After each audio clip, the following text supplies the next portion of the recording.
Selamat pagi, siang, atau malam untuk Bapak Ibu semua. Berjumpa lagi dengan saya, Nur Mustafida, pada sesi pertama untuk mata kuliah analisis informasi keuangan. Bapak Ibu, tidak terasa kita sudah mulai masuk untuk perkuliahan secara online atau daring. Bapak Ibu, di materi analisis informasi keuangan yang akan saya ampu selama 8 sesi ke depan. Baik, Bapak Ibu, untuk materi pertama di materi analisis informasi keuangan yang sudah saya sampaikan sebelumnya pada di video perkenalan kemarin sudah saya jelaskan sedikit bahwa pada materi ini atau mata kuliah ini kita akan banyak belajar terkait informasi keuangan, di mana kita sebagai akuntan itu adalah yang harus menyediakan informasi keuangan kepada pihak manajemen untuk pengambilan keputusan.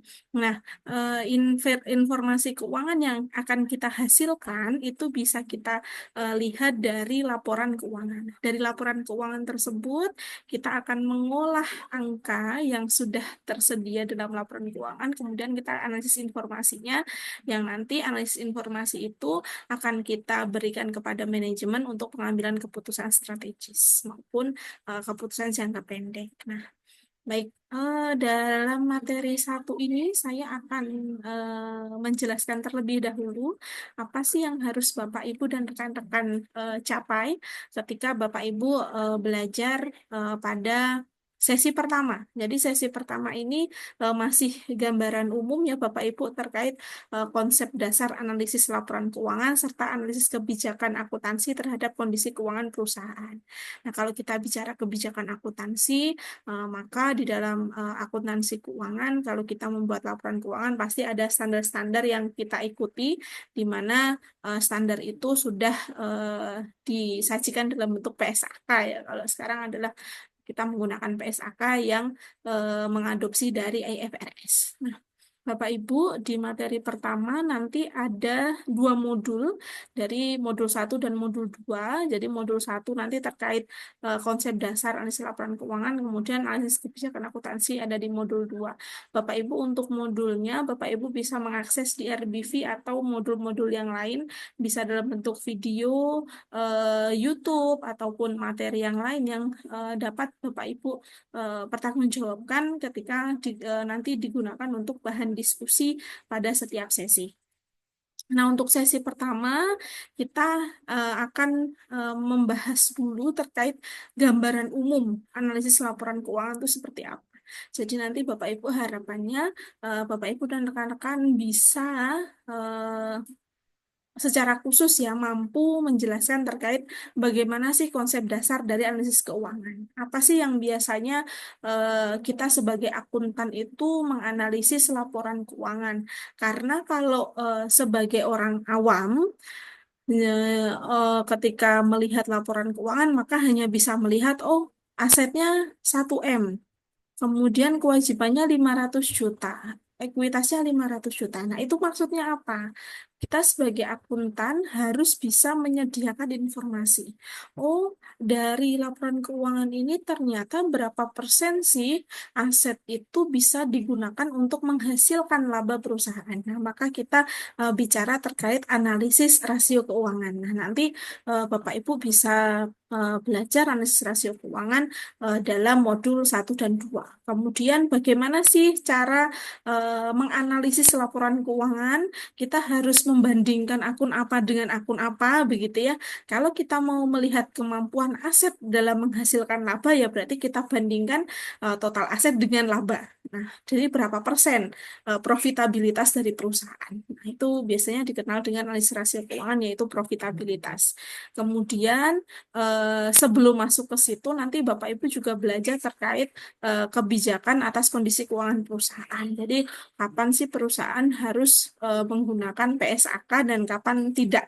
Karena nanti ada kondisi di mana perusahaan boleh tidak menggunakan standar dan perusahaan wajib menggunakan standar.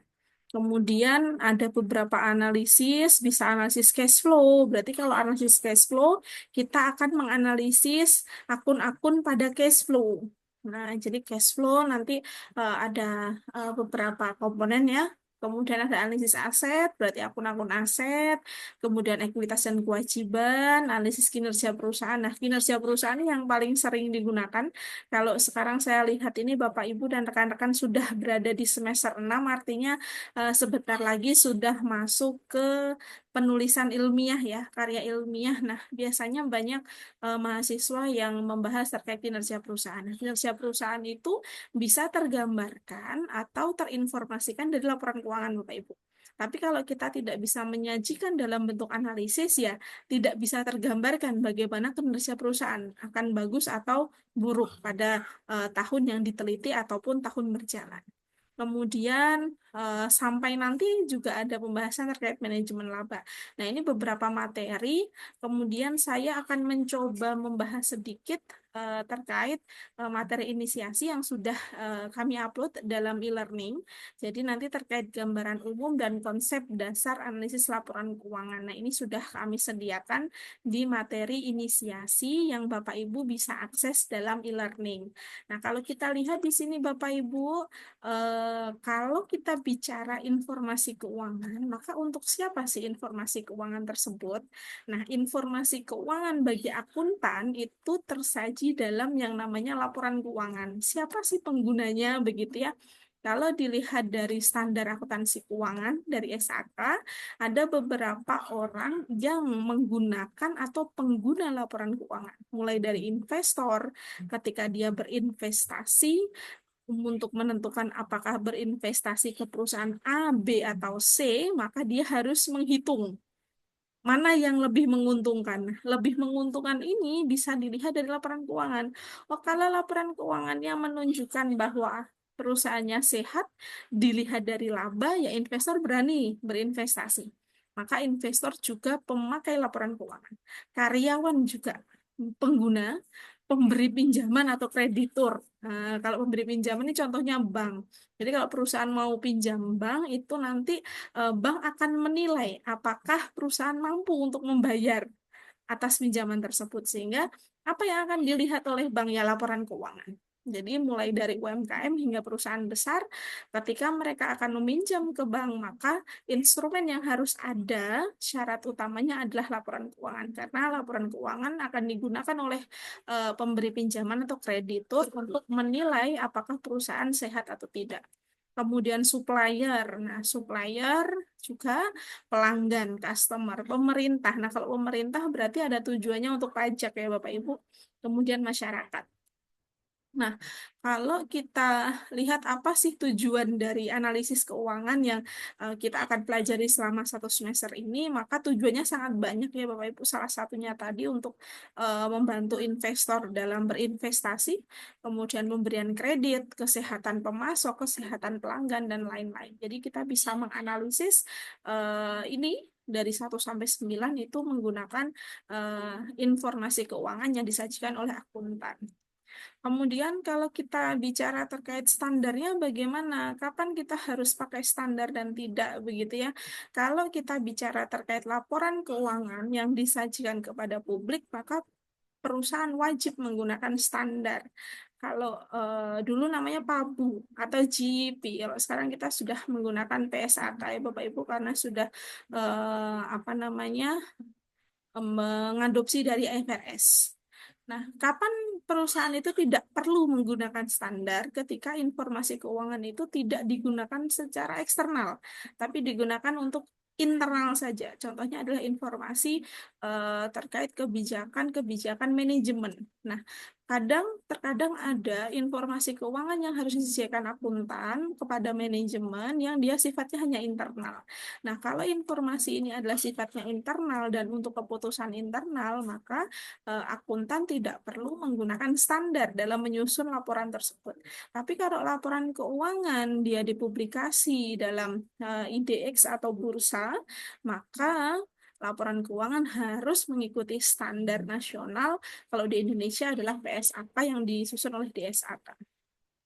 Begitu Bapak Ibu. Nah, untuk selanjutnya Bapak Ibu bisa dan rekan-rekan bisa mempelajari sendiri untuk materi yang ada di inisiasi sesi pertama. Kemudian saya akan membuka lagi bahwa di sesi pertama ini Bapak Ibu nanti mohon jangan lupa selalu mengisi kehadiran di setiap sesi. Kemudian setelah itu bisa mengakses materi inisiasi dan materi pendukung. Jadi Bapak Ibu nanti dan rekan-rekan bisa menggunakan materi yang lain atau sumber yang lain, namun harus bisa dipertanggungjawabkan dan harus dicantumkan dalam sesi diskusi. Nah, nanti pada saat sesi diskusi sudah ada pertanyaan yang sudah kami susun, kemudian nanti Bapak Ibu silahkan mengerjakan dengan mereplay di diskusi satu. Selain ada diskusi satu, untuk forum diskusi satu, Bapak Ibu juga harus mengerjakan kuis satu. Nah, ini untuk pemanasan untuk sesi satu, jadi sudah ada kuis yang nanti nilainya langsung bisa diakses Bapak Ibu ketika sudah mengisi kuis tersebut dalam bentuk pilihan ganda ya Bapak Ibu dan rekan-rekan. Itu yang bisa saya sampaikan Bapak Ibu. Saya mohon ketika nanti ada kebingungan terkait materi, Bapak Ibu bisa menghubungi saya melalui email atau chat melalui e-learning dengan menyampaikan nama Bapak Ibu dan rekan-rekan agar saya tidak bingung ketika menjawab. Jadi nanti tidak ada miskomunikasi. Gitu ya Bapak Ibu. Jika ada pertanyaan, silahkan bisa ditanyakan. Dan sampai jumpa di sesi kedua untuk materi selanjutnya. Wassalamualaikum warahmatullahi wabarakatuh.